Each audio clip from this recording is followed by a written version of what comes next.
Bienvenidos a este episodio de Jurisdicción Podcast. Hoy vamos a hablar de una de las grandes ambiciones truncadas de la historia reciente de la Unión Europea, la llamada Constitución Europea de 2004. Un texto que prometía revolucionar su curso y que fue firmado por 25 Estados miembros y 3 países candidatos en Roma, pero que jamás entró en vigor. Un tratado con tintes de constitucionalismo que fue derrotado por sus propios ciudadanos y que es difícil de calificar dentro del mundo jurídico, siendo ya de por sí la Unión Europea un instrumento complejo de encuadrar. Ya se refirió hacia ella el político y economista Jacques Delors, clasificándola como un objeto político no identificado. ¿Por qué fracasó? ¿Qué consecuencias dejó ello tras de sí? ¿Qué queda hoy de aquel proyecto? Eso es exactamente lo que vamos a desgranar a continuación.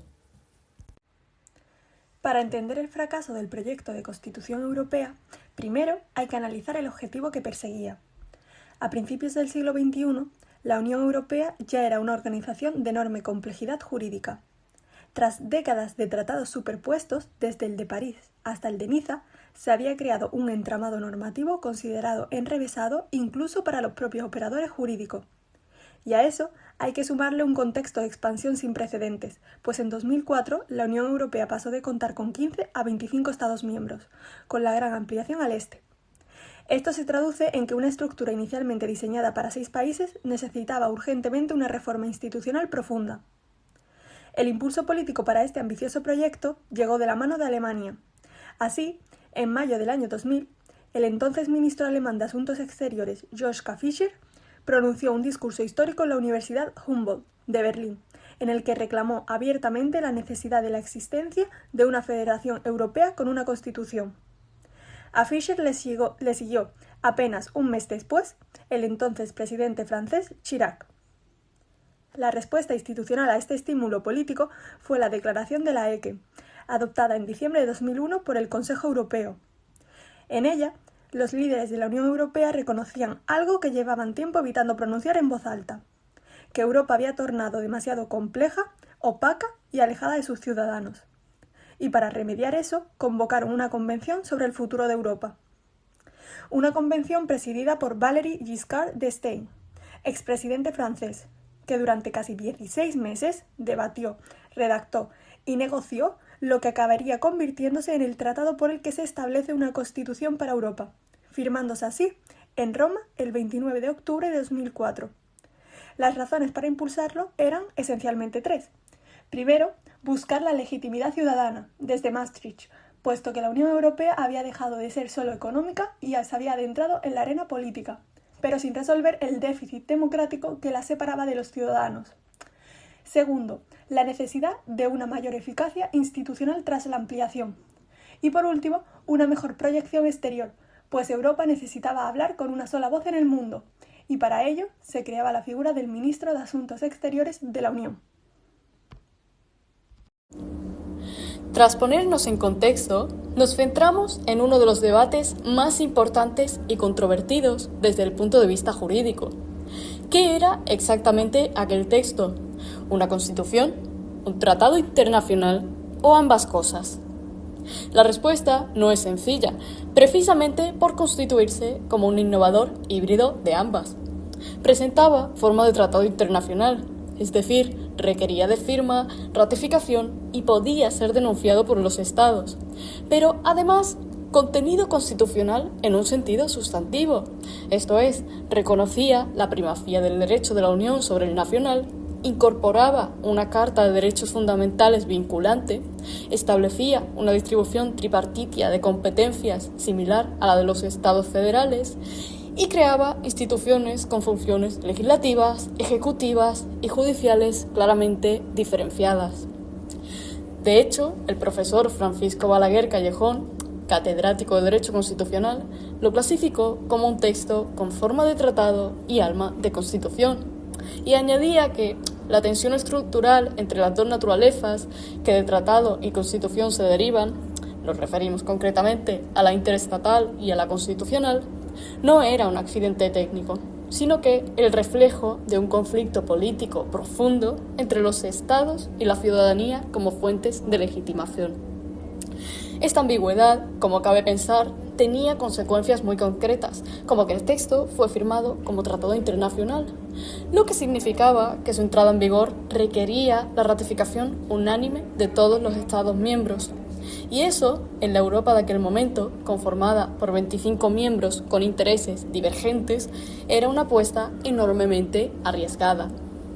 Además, es necesario mencionar que el texto en sí era de una extensión inusual para una constitución. 448 artículos organizados en 4 partes. La parte primera contenía los principios, valores y el marco institucional. La parte segunda incorporaba la Carta de Derechos Fundamentales de la Unión Europea. La parte tercera regulaba las políticas comunes. Y la parte cuarta establecía las disposiciones finales y de reforma. Un texto que, en palabras del jurista Félix Farnés, es excesivamente técnico, largo y farragoso, con artículos interminables de innumerables párrafos y apartados, que casi todo el mundo votó a ciegas. El proceso de ratificación comenzó con buen pie. De los 25 Estados miembros, 14 eligieron la vía parlamentaria, considerada la más segura. Alemania, Austria, Bélgica, Italia, Grecia, Hungría. Todos estos países ratificaron sin problema a través de sus parlamentos. Sin embargo, varios países decidieron ir más allá y someter el texto a referéndum popular. Y aquí es donde comenzó el verdadero problema. España celebró el primero, en febrero de 2005, con un resultado favorable. Más del 70% votó a favor. Pero la participación apenas rozó el 43%, generándose así una victoria insuficiente, que ya anticipaba la desafección ciudadana hacia el proyecto. Pero el golpe definitivo llegó el 29 de mayo de 2005, cuando Francia, y destáquese que es uno de los países fundadores de la integración europea y además considerado como el país motor del proyecto europeo por excelencia, votó en contra, con algo más del 54%. Y apenas 3 días después, el 1 de junio, los Países Bajos votaron en contra también, con una cifra aún más contundente, sobrepasando el 61%. Con este escenario, el efecto fue inmediato. El gobierno británico suspendió su propio referéndum al día siguiente. El proceso de ratificación quedó congelado. El Consejo Europeo abrió lo que en términos diplomáticos se llamó un periodo de reflexión. Y así, el Tratado Constitucional, que llegó a ser ratificado por un total de 16 de los entonces 25 Estados miembros, los cuales representaban a la mayoría cualificada de la población europea, quedó en tierra de nadie. A la luz de estos resultados, fijémonos en la acertada paradoja que señala el profesor Balaguer. Una minoría de ciudadanos, los que votaron no en Francia y Países Bajos, impusieron su posición sobre la mayoría de la población europea y sobre 16 gobiernos que ratificaron el texto. Es decir, las minorías decidieron sobre las mayorías. Esto, en términos de legitimidad democrática, es una anomalía difícilmente justificable. Ahora bien, llegados a este punto, cabe preguntarse, ¿por qué fracasó la Constitución Europea?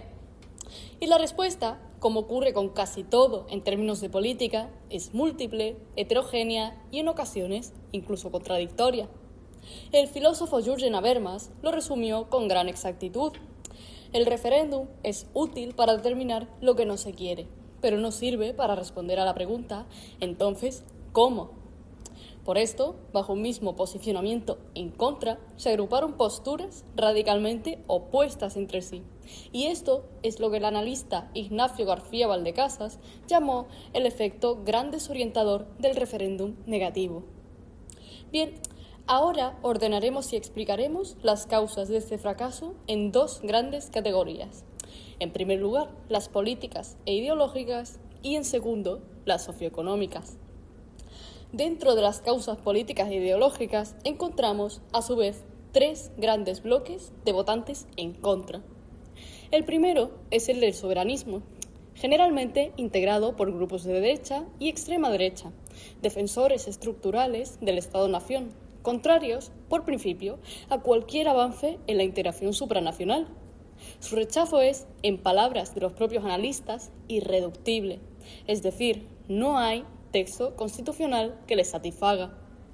El segundo es el antisistema, formado por la extrema izquierda, que concibe a la Unión Europea como una unión de mercaderes, que abandona a las clases populares y rechaza los movimientos antiglobalización que identifican a la Unión Europea con los peores efectos del capitalismo financiero global. Y el tercero es el del europeísmo decepcionado, conformado por ciudadanos que apoyan la integración, que incluso defienden el federalismo europeo, pero que votaron en contra porque el texto les parecía insuficiente. No pedían menos Europa, sino más. Como señala expresamente el profesor Balaguer, las voces críticas dentro de los sectores democráticos no pedían menos Constitución, sino más. Y dentro de las causas estructurales encontramos tres. La primera es la que se ha denominado genéricamente como el miedo. Un miedo con tres dimensiones. Un miedo político a perder peso en una Europa ampliada. Un miedo económico a la llamada Directiva Bolkestein, que proponía liberalizar los servicios según el principio del país de origen, y que se popularizó en Francia como el símbolo del fontanero polaco, personificado como el trabajador del Este que vendría a competir con salarios más bajos. Y un miedo social, relacionado con la inmigración y la inseguridad ciudadana. La segunda es el castigo al gobierno de turno. Una parte significativa del electorado francés no estaba votando sobre Europa, sino que estaba castigando a Jacques Chirac. De hecho, el análisis sociológico de la negativa francesa es curioso, pues el 55% de los obreros y el 67% de los empleados modestos votaron en contra, mientras que las clases con estudios superiores lo apoyaban mayoritariamente. Y la tercera es la reacción al descontento general, la rabia acumulada ante el paro estructural, la percepción de que la Unión Europea era parte del problema y no de la solución, algo que se ve reflejado en el hecho de que el anuncio de beneficios récord de grandes empresas coincidió con repuntes en las intenciones de voto en contra. Pero, además de estas causas de carácter más subjetivo, y junto a ellas, los académicos identifican causas estructurales más profundas. La primera es que, durante décadas, los gobernantes nacionales habían culpado a Bruselas de sus propios fracasos y se habían apropiado de los éxitos que eran europeos. Esto generó una imagen distorsionada de la Unión. El ejemplo de los mariscadores de Arcachón, que protestaron porque la Comisión Europea había prohibido vender ostras tóxicas como si Bruselas fuera culpable del envenenamiento, es ilustrativo de hasta qué punto la narrativa había sido distorsionada. La segunda es que la Unión Europea había evitado sistemáticamente el debate sobre su propia naturaleza. Nadie había explicado a los ciudadanos qué tipo de proyecto era o qué es lo que se quería para Europa. El resultado fue, como señala el análisis del Real Instituto Elcano, que el proyecto europeo era percibido como misterioso y ajeno, apoyado principalmente por mayores de 65 años y clases universitarias, pero no por las clases populares. Y la tercera es la desaparición de la amenaza soviética, es decir, la integración europea nació como una respuesta a guerras devastadoras, y al desaparecer ese peligro existencial, la Unión Europea perdió uno de sus pilares de legitimidad. Las nuevas generaciones no tenían memoria de por qué se había construido la Unión.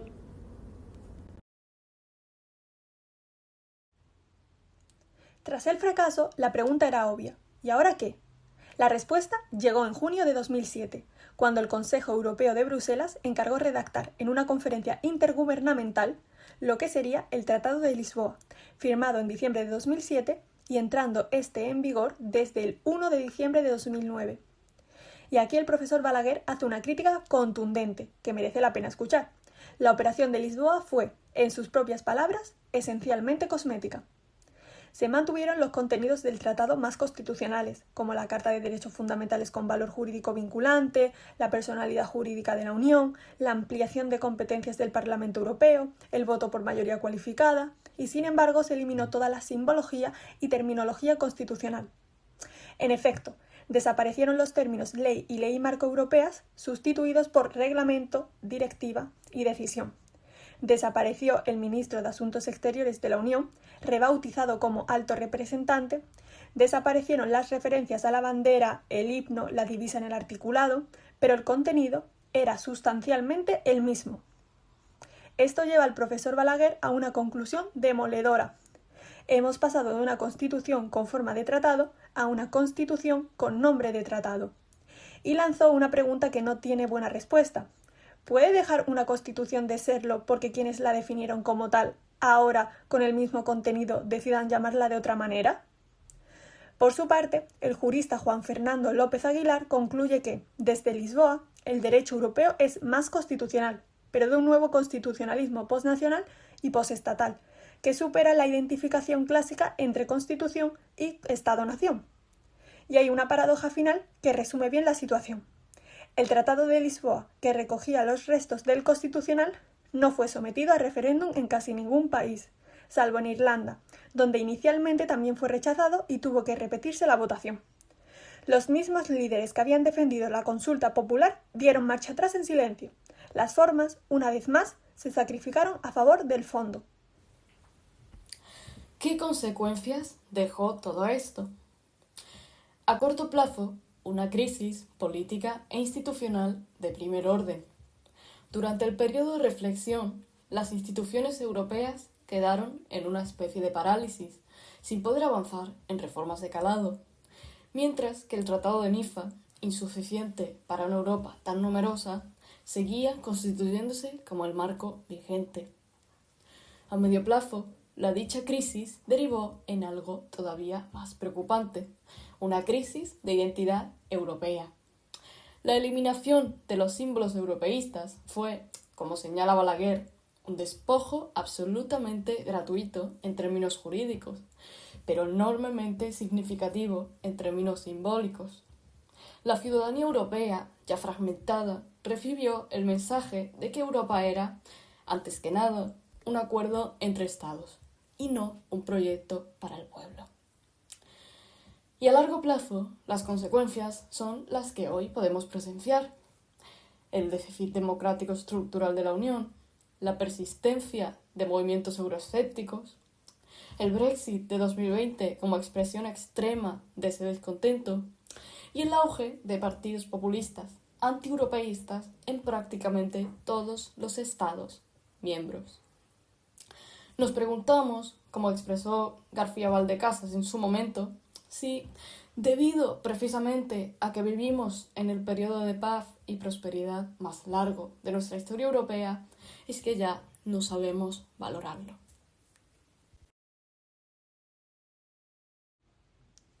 En definitiva, el fracaso de la llamada Constitución Europea no fue un accidente, fue el resultado de una acumulación de circunstancias y errores.